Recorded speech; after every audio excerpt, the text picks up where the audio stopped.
اور خود خدا کو گواہ بناتا ہے، اس طرح وہ خدا کی رحمت کو اپنی طرف متوجہ کرنا چاہتا ہے۔ پانچواں شعر، دماغ بھی اپنا اے گلے بند معطر ہے، صبا ہی کے نہیں حصے میں آئی بو تیری۔ حوالہ، یہ شعر خواجہ حیدر علی آتش کی غزل سے لیا گیا۔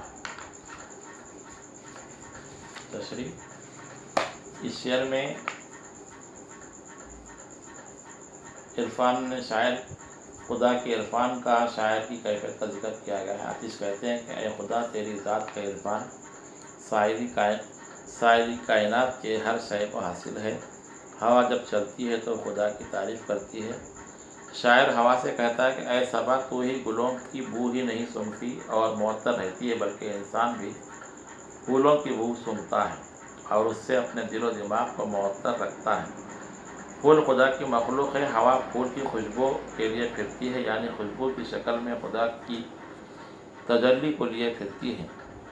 انسان خوشبو کو سونگھ کر دل و دماغ معطر کرتا ہے اور وہ بھی خوشبو کے ذریعے خدا کی مخلوق کو اور بالواسطہ طور پر خدا کو محسوس کرتا ہے اور اس بات پر فخر کرتا ہے کہ ہوا کے ساتھ اسے بھی خدا کی ذات کا عرفان حاصل ہے۔ مرکزی خیال، کائنات کے تمام جاندار اور مخلوق اپنے مقصد تخلیق کی تکمیل کرتے ہوئے خدا کا حکم بجا لاتے ہیں۔ انسان کو بھی خدا کو پہچاننا چاہیے اور اس کی اطاعت کرنا چاہیے۔